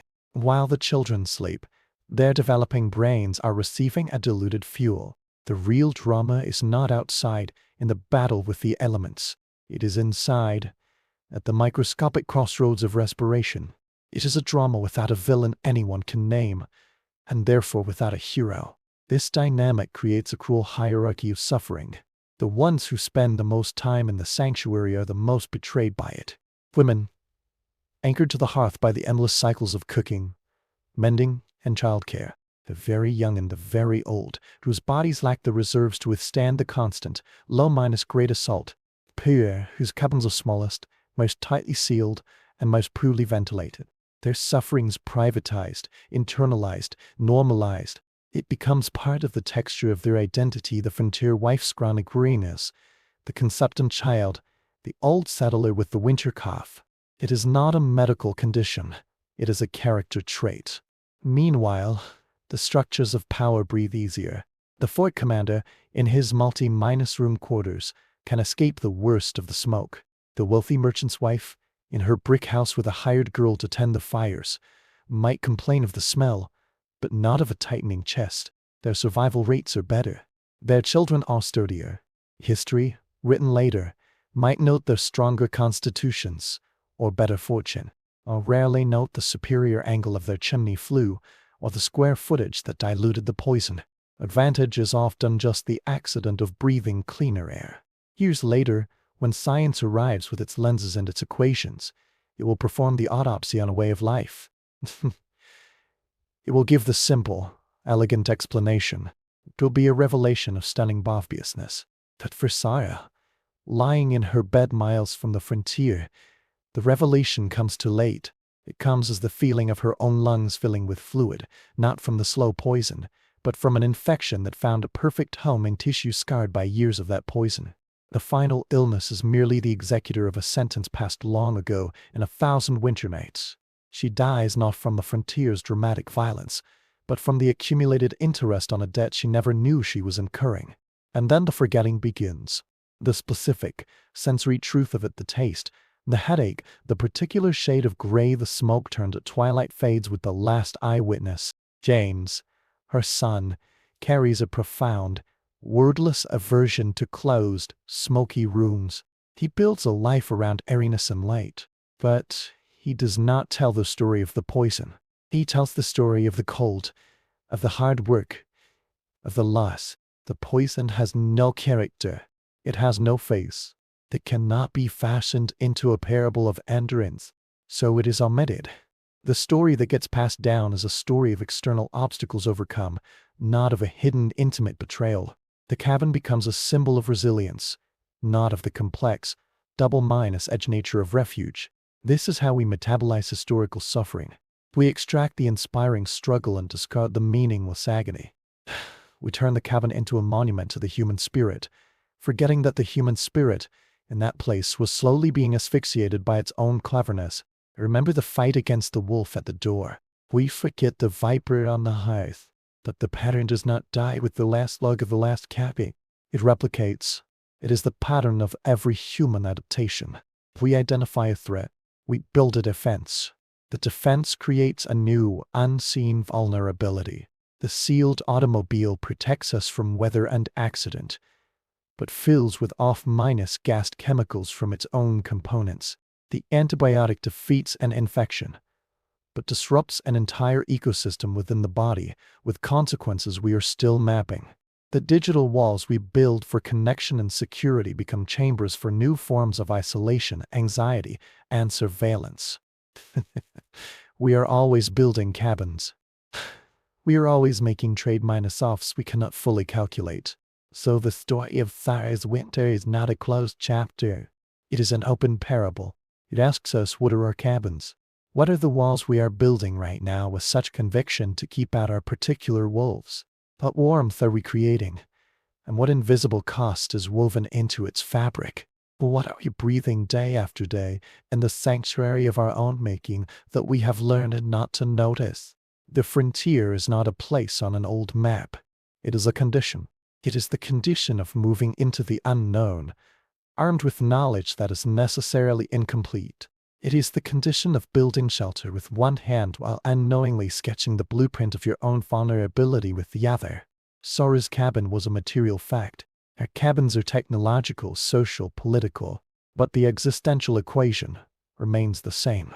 Safety is a hypothesis, not a fact. Protection is a theory that must be constantly tested against the subtle, accumulating evidence of our own well-being. When you feel a headache forming after a long day in a sealed office building, when you feel a vague fatigue that sleep does not cure, when your child develops a cough that lingers, unresponsive to remedies, the modern mind races to specific culprits: stress, virus, allergies. It rarely thinks to question the air itself, the environment we have crafted, the very parameters of our daily sanctuary. We have eliminated the visible smoke, but have we eliminated all the silent thieves of vitality? Let the memory of that frontier winter be a lens, a tool for scrutiny, not to inspire guilt for our comfort, but to sharpen a necessary vigilance. Your poison was carbon monoxide. Ours may be a cocktail of different compounds: psychological, digital, environmental, but the dynamic is hauntingly familiar. The greatest danger is rarely the storm outside. It is the slow, welcomed, trusted element of your shelter that you have not yet learned to see as a threat. The final lesson of the cabin is not about the past. It is about attention. It is about learning to listen to the murmur beneath the comfort. It is about questioning the walls, not out of paranoia, but out of a profound understanding that no human construction is neutral. Every wall that keeps something out also keeps something in. The work of survival is never finished. It merely changes its arena. And the first, most crucial task is to identify what, within our own carefully built walls, is whispering to us in the language of a slow, accumulating cost. The silence, after all, is never empty. It is full of the faint, persistent sound of our own breathing. And what our breath carries into the deepest parts of us is the true story of our survival. The morning after a deep snow, the world has remained in silence. This is not the quiet of emptiness, but of fullness ends, wide absorption of all sound. Into this silence, the sound of an axe striking wood is a declaration of existence. Chunk. The blade bites into the heart of a frozen oak. Chunk. The vibration travels up the handle, through leather mittens, into the bones of the man swinging it. Chunk. Each impact is a word in a solitary argument with the cold. He is not just cutting fuel. He is defining the boundary of his own heat, one split log at a time. This rhythmic labor is the preamble to the real, silent work that will happen inside. The work of enduring the solution. Inside, the woman breathes the atmosphere of yesterday's fire. It is a reused air, a palimpsest of exhalations and evaporation and the lingering ghost of combustion. He moves through routines worn smooth by repetition. The scoop of meal from the barrel, the careful pouring of precious water into the pot, the positioning of the pot on the iron hook, swung out over the flames. Her movements are economical, preserving energy. She has learned that waste here is not just about grain or meat. It is about the expenditure of breath in thick air. To move quickly is to invite dizziness. To breathe deeply is to draw the haze deeper into oneself. So she moves like water, finding the path of least resistance through the small space. The children are still asleep, a lumpen landscape under woolen fur. Their sleep is the deepest commodity in the cabin. It is a retreat, a temporary withdrawal from the demands of the cramped, smoky world. But it is not neutral territory. In sleep, their defenses are down. Their breathing is regular automatic. Their small lungs pull the settled air that has stratified, with the heaviest gases pooling near the floor where they lie into their bloodstream with trusting efficiency. The body does not know it is being betrayed. It processes the air as it always has, separating what it can use from what it cannot. Only now what it cannot use is a thief that disguises itself as useful, that binds and will not let go. The light that enters is a filtered, diluted thing. It comes through a square of greased hide stretched across a hole in the wall. It turns the smoke into a visible medium, a liquid amber haze in which dust motes are suspended stars. In this light, everything is softened. The rough edges of logs become gentle curves. The worried lines on the woman's face are blurred. It is a light that obscures as much as it reveals. A visual echo of the air itself, something that should clarify, but instead gently veils. This is the central diabolical genius of the threat. It does not oppose life, it mimics its conditions. Healed is the enemy of life. Warmth is its ally. Therefore, the cabin and its fire are allies. To question them is not just impractical, it feels like a form of madness, a betrayal of the very logic of survival. The mind, faced with contradictory evidence, the warmth that also brings headache, the shelter that coincides with weakness, resolves the tension in the simplest way. It separates the phenomena. The warmth is life. The headache is the price of life. One does not cause the other. They are merely two facts of existence juxtaposed. The community of settlers reinforces this logic.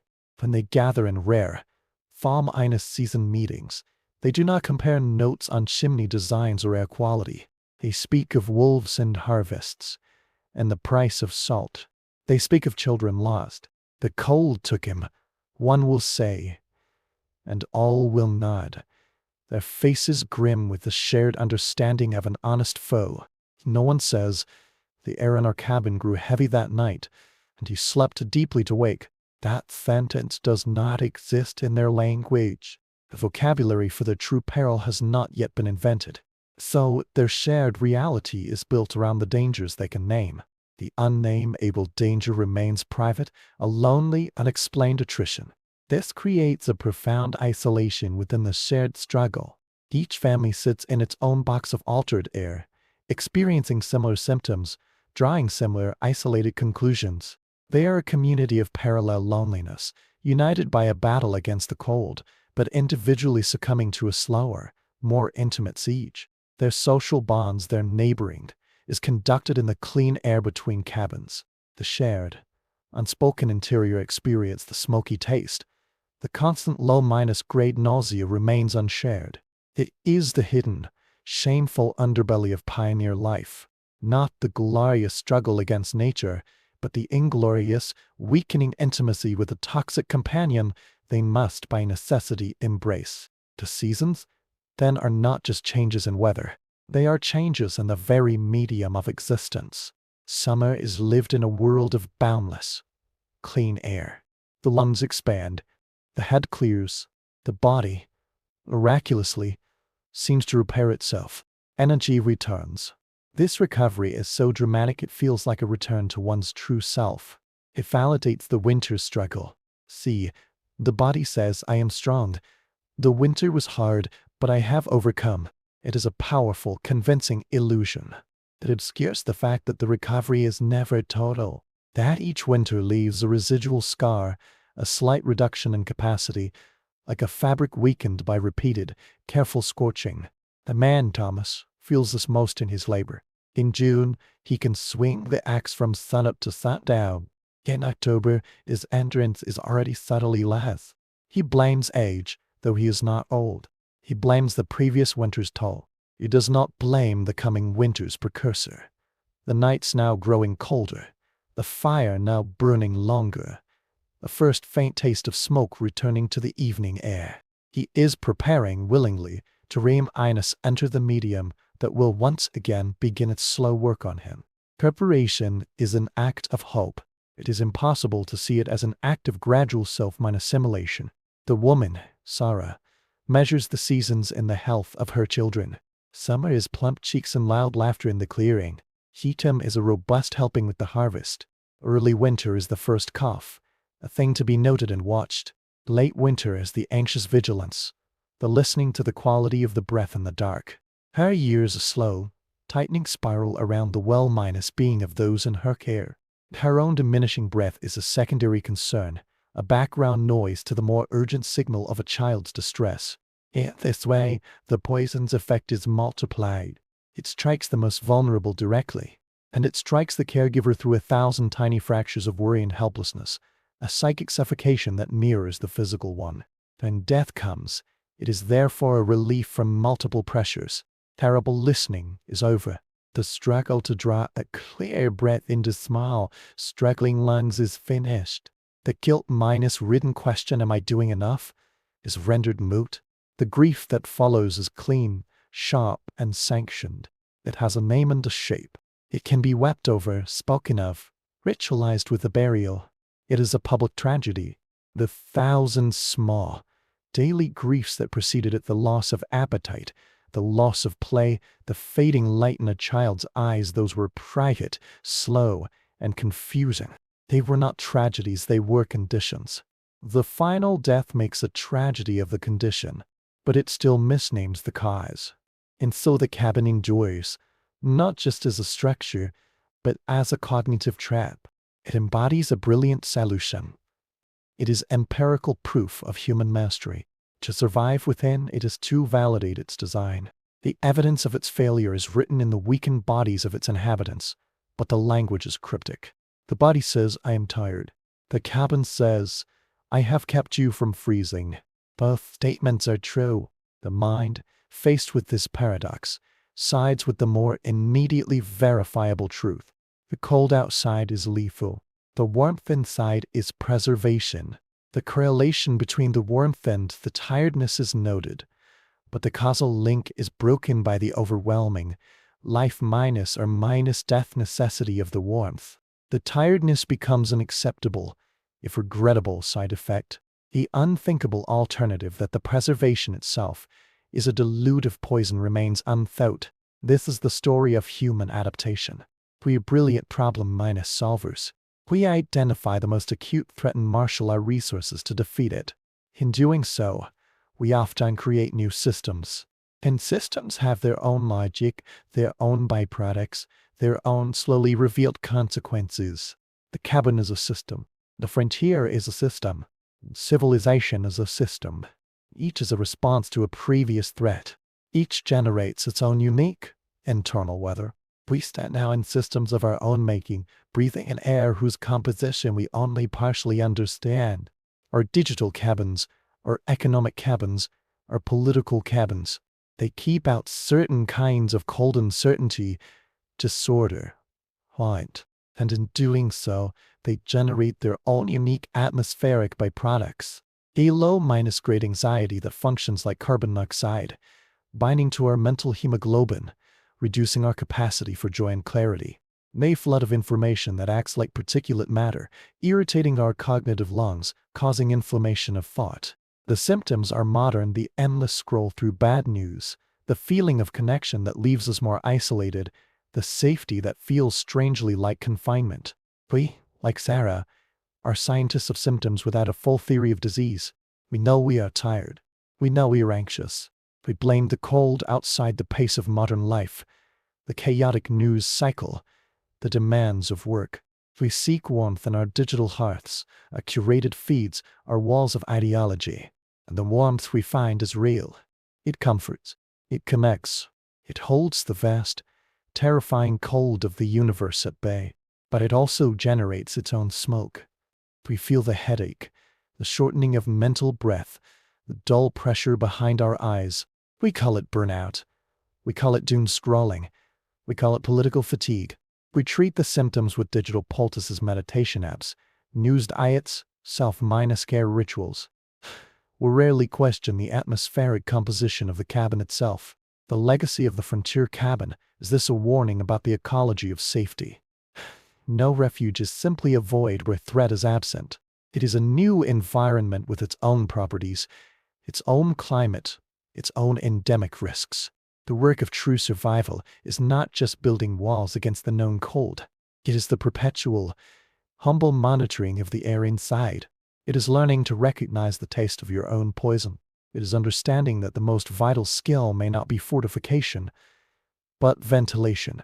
Knowing when to throw open the door, even at the cost of a temporary chill, to let the clean, sharp wind of a wider reality sweep through.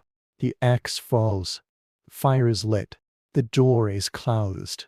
These are the first, necessary acts. The final, crucial act is subtler. It is the act of noticing.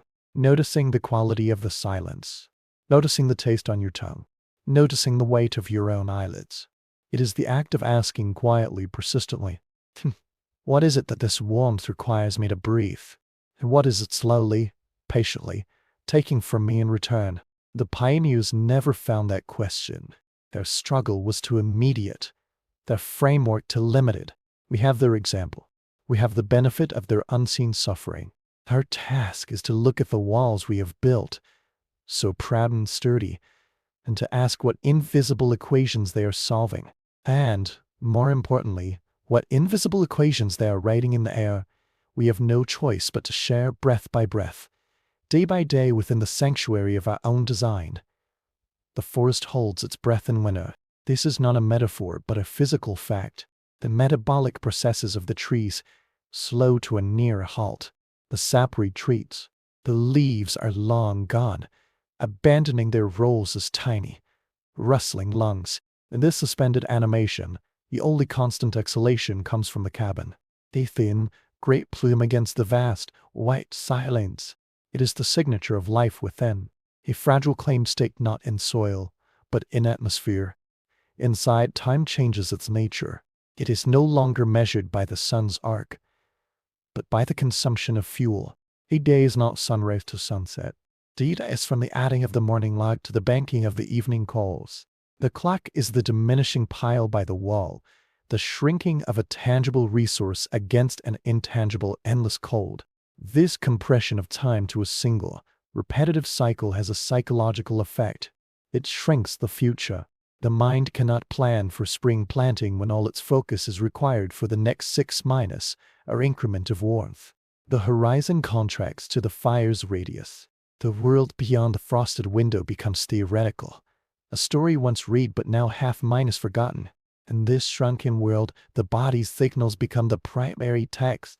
The settlers become close, reluctant treaters of their own flesh. The dry crack in a knuckle. The new, persistent take in a molar. The way a deep breath hitches, catching on some unseen roughness in the passageway. These are the daily bulletins from the interior frontier. And like all bulletins from a confused and besieged territory, they are often misread. The headache is a report on the storm outside, they think, or on the poor quality of sleep. It is never read as a direct communique about the air in the room. The air is the medium, not the message. To consider it the source of the report is to question the very medium of their existence. The children are living, breathing litmus paper. Their systems react faster with less filter. Each child's headache becomes a fuss, a retreat to the bedding. Each child's fatigue becomes a sudden deep nap in the middle of the day. Sarah watches these signs with a diagnostic eye, but her medical lexicon is tragically limited. She has categories for fever, ague, flux. She has no category for chronic, low-minus-grade hypoxia. So she fits the symptoms into the boxes she has. He is growing, she says of the fatigue. Her humors are embellence from the cold, she says of the cough. Her treatments are therefore gentle, misdirected corrections to a system she misunderstands. She is applying a poultice to her shadow. The poison works. It's silent alchemy in the bloodstream. Hemoglobin, the iron-rich molecule designed to carry life-giving oxygen, is instead seduced by carbon monoxide. The bond is over 200 times stronger. It is a hijacking. The red blood cells, now carrying a useless passenger, circulate with cruel efficiency, pretending to do their job. The body's tissues send out increasingly frantic signals of shortage. The heart responds by beating faster, trying to deliver more of the compromised cargo. This elevated, constant strain is the unseen labor of winter. While Thomas rests from chopping wood, his heart is engaged in a frantic, internal wood chopping of its own, with diminishing returns. He feels it as a weariness he attributes to his rest, a paradox that frustrates him. The social fabric of the family frays under this invisible stress. Irritability is a classic symptom. The low-grade oxygen deprivation to the brain lowers the threshold for frustration. The spilled cup of precious water, normally a minor annoyance, becomes a flashpoint. The children bicker over inches of space on the platform. Sarah snaps at Thomas for tracking in snow. Thomas grunts in dismissal, a withdrawal more painful than any argument. They do not see their fraying tempers as a symptom of their environment. They see it as a failure of character, a lack of fortitude. Guilt compounds their physiological stress. They are not just suffering, they are suffering badly, weakly. Contrast this with the indigenous winter camp. The conical wigwam, its framework of saplings covered in birch bark or hides, is designed for flux. The fire at the center, the smoke hole at the apex, often with the adjustable flap to steer the draft. The very shape fosters convection. The hot air and smoke rise naturally, pulling clean air in from below. The structure breathes. It is not a sealed box, but a lung. The knowledge embedded in this design is not technological, but ecological. It understands fire as a living element that requires air, that must be fed and also given an exit. It is a partnership. The cabin is a dictatorship. The settler in his log fortress sees the wigwam as primitive, temporary. He misses its sophisticated environmental negotiation. His own design, derived from European permanent structures, prioritizes solidity over respiration. He is building a legacy, a forever home. In his desire for permanence, he accidentally builds a sealed environment where the byproducts of his survival accumulate. His ambition outstrips his ecological intuition. He wins the battle against the storm and loses the long, slow war of atmospheric balance. Night is the true crucible. The fire is binged, the oxygen supply further reduced. The family sinks into the lowest third of the room, below the descending pall of smoke. They are breathing the dregs of the day's atmosphere, now enriched with the night's stagnant exhalations. Sleep is not rest. It is a shallow dive into a murky pond. Dreams are vivid and chaotic. The brain's attempt to make narrative sense of its own chemically altered state. People speak of fever dreams. These are smoke dreams. Dreams of running through corridors that narrow, of searching for a keyhole in a seamless wall, of trying to shout with a mouth full of wool. They wake gasping, not from nightmare content, but from the simple physiological panic of her hunger. The gasp pulls in more of the bad air. The cycle deepens. By February, a fatalistic rhythm sets in. The initial vigorous resistance of autumn is gone. The body has acclimated, not by overcoming the poison, but by lowering its expectations. The constant headache is now the normal state. The clear headed moment is noted as a rare gift. The fatigue is simply the condition of being. Productivity slows. Repairs are postponed. The book remains unread. This is not laziness. It is the conservation of a dwindling currency, mental and physical clarity for only the most essential tasks. The vibrant, future-oriented hope of the pioneer has been replaced by a grim, minute-by-minute endurance. The spirit contracts, just as the horizon has contracted, and spring finally comes. It is not a gentle awakening. It is a shock. The door is thrown open. The world, in a blast of sound and set blinding light, rushes in. Birdsong is almost painful in its intensity. The smell of wet earth and decaying leaves is so rich it feels like food. And the air, the first full, deep breath of clean, cold, morning air is a revelation. It feels like diving into a mountain stream. The head clears with a suddenness that is dizzying. The body, for a few days, rebels against this cleanliness. There are coughing fits that bring up dark phlegm, the lungs finally evacuating the winter's soot. There is a strange lightness, a feeling of being untethered. It is a convalescence. This annual cycle poisoning and partial recovery shapes them on a cellular level. It is a form of acclimatization to a toxic normal. Each spring, the recovery is a little less complete. The cough lingers a little longer. The breath never quite returns to its full, easy depth. The resilience of youth is spent on this annual repair, leaving less in reserve for true injury or infection. When the winter fever arrives, it finds a host already weakened, already struggling at a baseline of compromised function.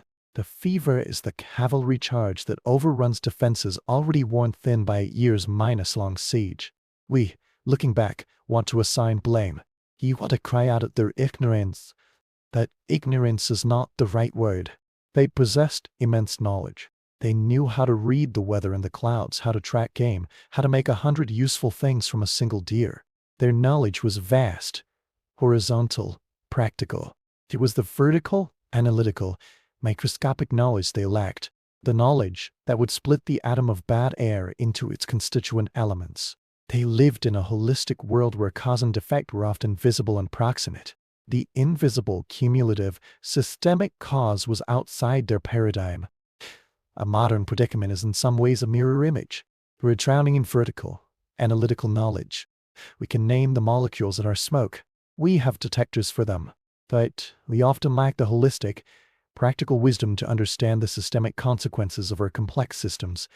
We know about carbon monoxide, but we struggle to comprehend the psychic toxicity of our information ecosystems.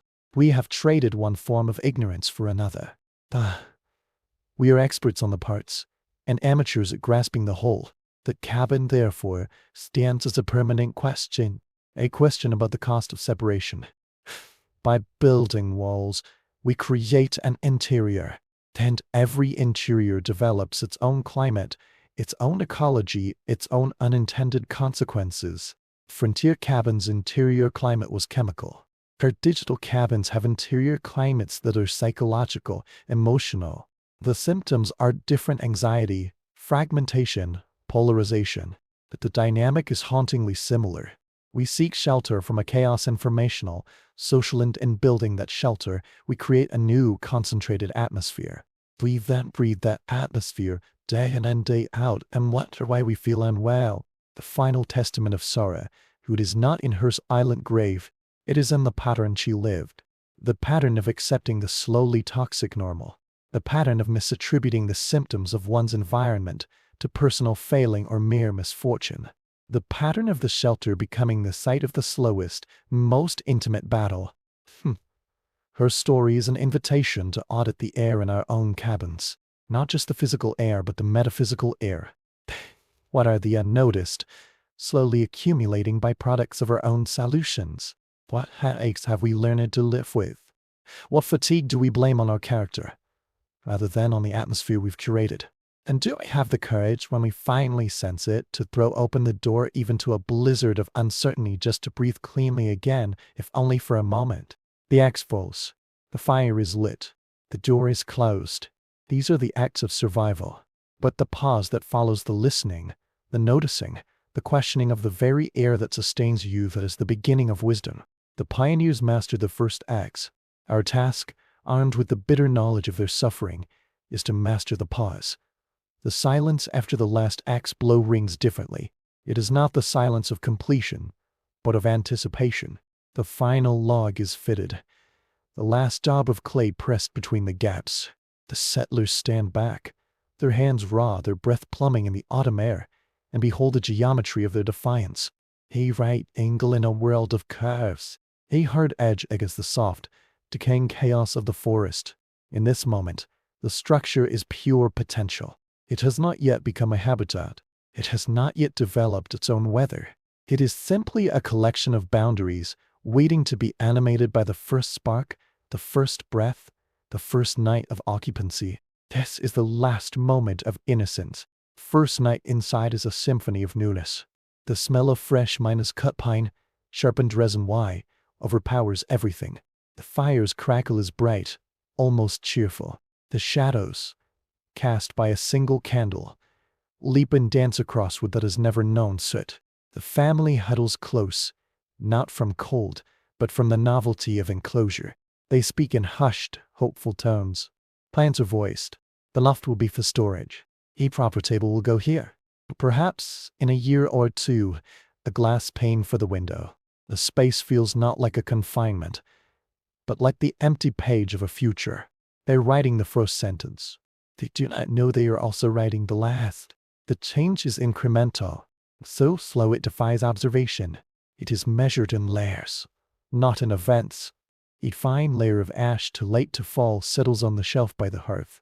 The faint yellow tinge begins to stain the wood above the firebox, a watercolor bloom of tar and resin. The air acquires a weight, a substance it did not have that first night. It is no longer just air. It is now cabin air, a distinct medium with its own properties. The settlers adapt to it as one adapts to a dimming light by leaning closer, by straining the eyes, by gradually accepting the lesser clarity as normal. The body's wisdom becomes its own enemy. The headache, the dizziness, the nausea, these are primal alarms. They are the body's only language for saying, the environment is hostile, but the conscious mind, armed with its logic of survival, overrules the alarm. The environment outside is more hostile, it reasons. This discomfort is the price of safety. And so, a tragic negotiation occurs. The body's alarm signals are not heeded as warnings to change the environment. They are reinterpreted as personal weaknesses to be endured. The pain is divorced from its source. It becomes a private trial, a test of individual fortitude. The community admires the one who endures without complaint. Thus, the very culture of resilience becomes a mechanism for ignoring the central threat. The children, with their developing nervous systems, are the canaries. That there is no miner to read their silence. Their listlessness is called good behavior on a hot winter's day. Their deepened sleep is the sleep of the just, earned by hard play. Their loss of appetite is a phase. The language available to the parents is a language of character, of growth, of childish idiosyncrasy.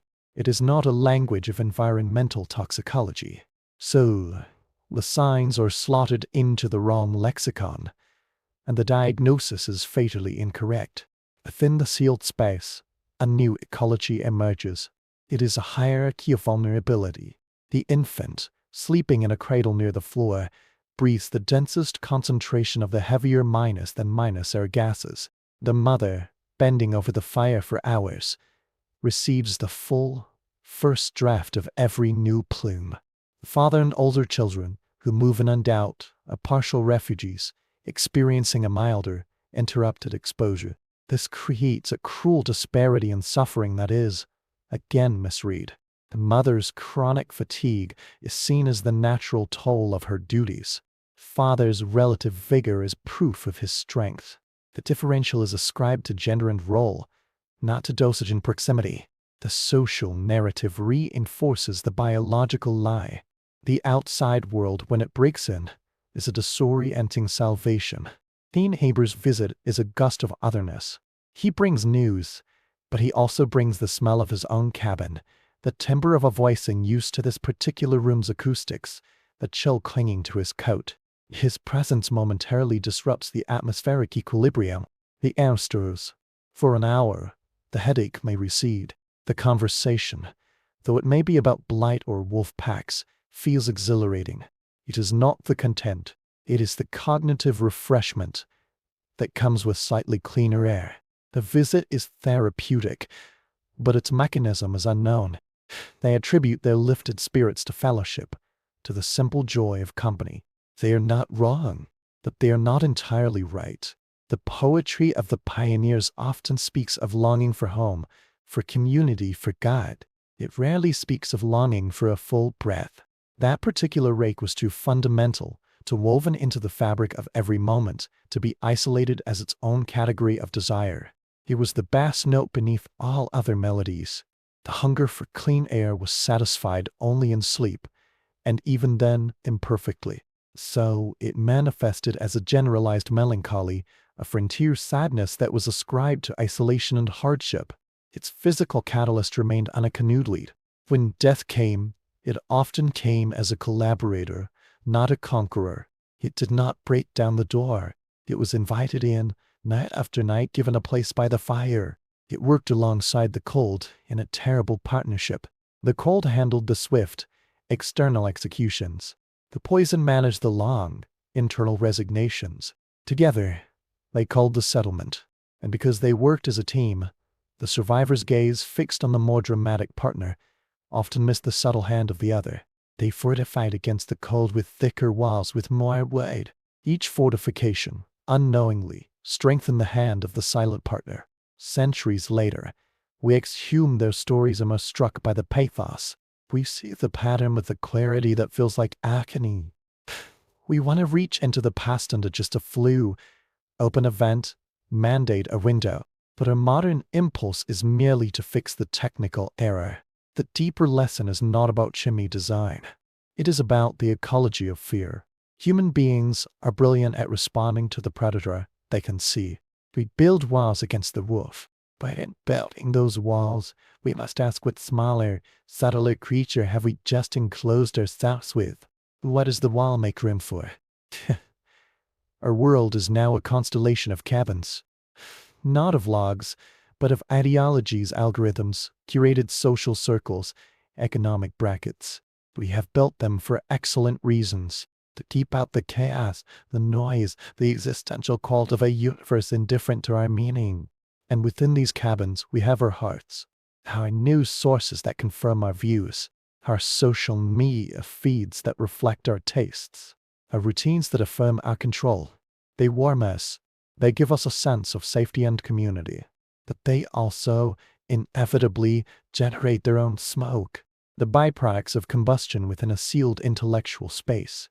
Confirmation bias, implicit dehumanization of the other outside, a slow, cognitive hypoxia where complex, oxygen-rich truths are replaced by simple, binding narratives that feel easier to carry but starve the mind. We feel the symptoms. The tightness in the chest when reading a challenging opinion, the headache of cognitive dissonance, the low-grade fatigue of the endless, circular debate, the certain temper with those within the cabin who question the quality of the air. We blame the outside world, its toxicity, its irrationality. We double down on sealing our cabins. We add more chinking. We bank the fires of our certainty higher. And all the while, the silent partner works within, binding to our mental hemoglobin, reducing our capacity for nuance, for compassion, for wonder. The frontier cabin's ultimate legacy is this: a plea for conscious ventilation, the courage to design for airflow, not just for warmth, to build a hearth, but also to build a window you are willing to open, even in a storm, to understand that any system designed for purity will eventually poison itself. A healthy system is not the one free of external threat. It is the one capable of constant, gentle exchange, the one that trusts the outside air enough to allow a draft, knowing the cold that comes with it is a cheaper price than the slow death of stagnation. The pioneers could not have known this. Their survival calculus was to immediate, their resources to thin. We have no such excuse. We have the blueprint of their suffering. We have the scientific knowledge they lacked. Our task is to apply it not just to our physical dwellings, but to our mental and social ones, to install detectors for our intellectual carbon monoxide, to recognize when the headache is not from the hard work of thinking, but from the slow asphyxiation of thought, to value the neighbor who disrupts our atmospheric equilibrium, for he brings a gust from a different world, and with it, the chance to breathe anew. The story ends as it began, with a silence. But now it is our silence. The question hangs in the air of our own well-constructed lives. What are we breathing in here? And what will it take for us to finally lift the latch, step to the threshold, and gasp at the sharp, clean, terrifying air of the world as it actually is. The woods in deep winter possess a cathedral hush. Every sound is absorbed, sanctified, or smothered by the snow. Into this stillness, the rasp of a saw, the thud of an axe, are profanities, human noises. They are the sounds of a boundary being drawn, a line in the white. Inside that line, a new physics will govern, not the physics of forest and frost, but the physics of the enclosed flame. This is the true beginning, not the raising of walls, but the deliberate creation of a separate atmosphere. The bubble of human minus conditioned air in the vast, indifferent lung of the wilderness. Consider the moment of first lighting. The tinder is arranged not just for ignition, but for optimism. Dry moss, a sliver of birch bark curled like a scroll, a handful of pine shavings finer than hair. The flint strikes. A spark, a cosmic traveler, lands and glows. Breath is applied as human wind, warm and moist. The glow becomes a flame, a trembling saffron petal. It is fed. It grows. It becomes a presence. This is the moment of contract. The fire agrees to give warmth. The people agree to give it fuel, air, and a home. The unspoken causes, written in chemistry, will be discovered only in the breach. The early days are deceptively benign. The wood is dry. The chimney stone still cold from outside, creating a strong upward pull. The smoke ascends like a disciplined column, vanishing neatly into the black square above. The settlers congratulate themselves on their craftsmanship. The draft is good. The chin king is tight. They have outwitted winter. In these moments, the cabin feels like a cunning trick played on nature, a stolen pocket of July. They do not yet feel the slow, inevitable seepage of the trick's cost. That cost announces itself first as a flavor, a tang at the back of the throat, not unpleasant at first. The taste of camping, of adventure. Then it becomes a texture, a faint grit on the teeth, a dryness that water does not slake. The eyes are next. They itch, then water, then settle into a state of perpetual mild irritation. The world seen through them is slightly blurred at the edges, as if viewed through a thin, greased parchment. These are not yet alarms. They are merely the new conditions of perception. The senses, adaptable creatures, begin to accept them as baseline. The true invasion is systemic. It operates below the threshold of conscious sensation. Carbon monoxide, molecule by molecule, crosses from lung alveoli into the bloodstream. It ekes out the hemoglobin with a predator specificity. The binding is a silent, molecular lock. An iron atom, meant to cradle oxygen, is now clasped by an impostor. The red blood cell, now a dutiful ferryman carrying a useless cargo, completes its circuit. Tissues send chemical signals of starvation. The brain, a voracious consumer of oxygen, registers the deficit not as pain, but as fog, or slowing of synaptic traffic, a difficulty in sequencing thoughts. A word, just on the tongue, slips away. A simple decision to mend the sock now or later requires disproportionate effort. The social world within the cabin bends under this unseen weight. Conversation, that delicate loom-weaving connection, grows threadbare. Silence is easier. It requires less cognitive oxygen. A child's question is met with a grunt, not because of anger, but because formulating a full sentence feels like lifting a heavy stone. Misunderstandings bloom in these verbal shortfalls. A withdrawn silence is read as sullenness. A delayed response is taken for disrespect. The emotional atmosphere grows tense, mirroring the chemical one. Love persists, but it is expressed through shared burdens, the passing of a ladle, the adding of a log rather than through words. The poetry of family life dims to bare prose. Sleep offers no sanctuary. In the deepest watches of the night, the banked fire smolders in its bed of ash. Combustion is at its most inefficient, its most generous producer of the silent thief. The family, lying below the descending thermal layer of smoke, breathes the densest accumulation. Their dreams are not stories, but sensations. Dreams of weight, dreams of moving through deep water, dreams of being buried in dry, powdery snow. These are the psyche's literal interpretations of physiologic stress. They wake not refreshed, but defeated, as if they have been laboring in their sleep. Morning brings a ritual of temporary redemption. The opening of the door. The shock of the cold is a violent benediction. It clears the sinuses, sharpens vision, forges the headache into a single, clean point of cold pain before shattering it. For 3 minutes, standing on the threshold, they are giants of clarity. They can see the solution to the broken sled runner. They remember the tune to a half-minus forgotten song. The mind, briefly oxygenated, soars.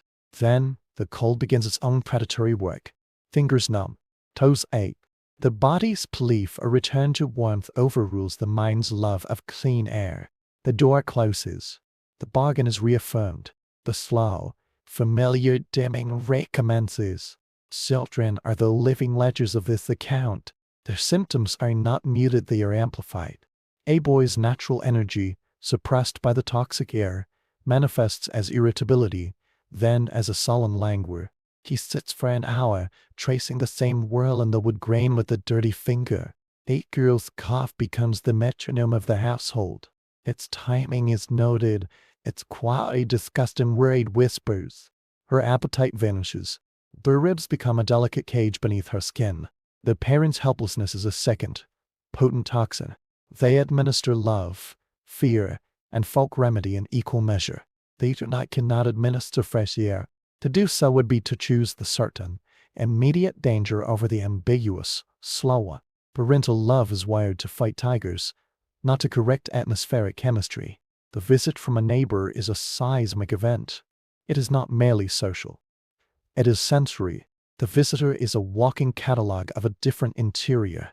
He smells of different smoke, different cooking, a different body. His voice has unfamiliar echoes. His presence churns the stagnant air, creating eddies and currents. For the duration of the visit, the cabin's ecosystem is disrupted. Headaches often recede. Spirits lift. This temporary relief is universally attributed to company, to news from outside. The correlation with temporary atmospheric disturbance goes unremarked. The mind seeks narrative cause, not environmental correlation. The story is always more satisfying than the formula. By late winter, a profound acclimatization sets in. This is the most dangerous phase. The body and mind have adjusted their benchmarks. The constant, low-minus grade headache is now normal. The shortness of breath when bending over is what happens when you get older. The child's pallor and fatigue are her winter constitution. The abnormal has been normalized. The alarm bells are still ringing, but they have been moved into the background, classified as part of the ambient noise of life. This psychological shift is the poison's ultimate victory. It is no longer an invader. It has become part of the homeland's landscape. Spring's arrival is therefore a kind of shock therapy. The flung minus opened no longer brings a brief clarity, but an overwhelming flood of sensory information. Birdsong is deafening. The scent of mud and new growth is olfactory chaos. The clean air feels thin, insubstantial, strangely inadequate to lungs that have thickened in defense against particulate. The body goes through a painful detoxification. Calves become productive, bringing up winter's residue in dark, alarming clots. Energy returns in jittery, unreliable surges. The mind, cleared of its fog, is now assaulted by the clarity of all the tasks left undone, the repairs deferred, the thinness of the children. The relief of survival is alloyed with the grim audit of its cost. We, from the future, gaze upon this cycle with a sorrow that is laced with impatience. We see the loops so clearly, the cause, the effect, the tragic misattribution. We want to shout across the years, but our own lives are spent in different kinds of sealed cabins. We have traded logs and mud for drywall and insulation. We have replaced the open hearth with the central furnace. We have eliminated carbon monoxide only to fill our air with subtler reagents, volatile compounds from our furnishings, electromagnetic frequencies from our devices, the psychic exhaust of the 24- our news cycle. Our bodies register new complaints. Tinnitus of anxiety, a myopia of focus, the syndrome of attention fragmented into ever smaller shards. We diagnose ourselves with disorders of personality or character. We rarely consider the atmosphere. The frontier cabin is a lens through which to examine this human tendency. We are brilliant at solving for the acute, the visible, the toothy threat at the door.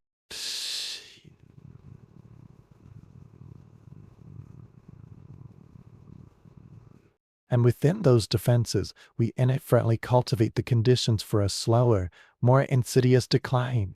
Our modern wellness industry is a vast monument to treating the symptoms of our self-created atmospheric poison. We take supplements for the fatigue induced by poor sleep and blue light. Practice mindfulness to calm the anxiety generated by algorithmic news feeds. We buy air purifiers to filter the consequences of our own sealed habitats. We are the new science, applying poultices to shadows, expertly treating the manifestations while ignoring the environment that produces them. The lesson is not to tear down the cabin. The cold is real. The wolves are real. The lesson is architectural. It is to design for ventilation as diligently as we design for warmth. It is to build a consciousness that monitors the interior air. Not just the physical air, but the informational, emotional, and spiritual air we consume. It is to install mental carbon monoxide detectors, to recognize when the headache is not from overwork, but from the toxicity of the narrative we've been breathing. To feel the shortness of breath not as panic, but as a signal that our cognitive environment is oxygen minus depleted. The pioneers could not do this. Their struggle was for caloric and thermal survival. Ours is for cognitive and existential survival. We have the calories. We have the warmth. Our battle is for the quality of the medium in which we live our meaning minus saturated lives. We must learn to be our own environmental scientists. To ask constantly, what is the byproduct of this comfort?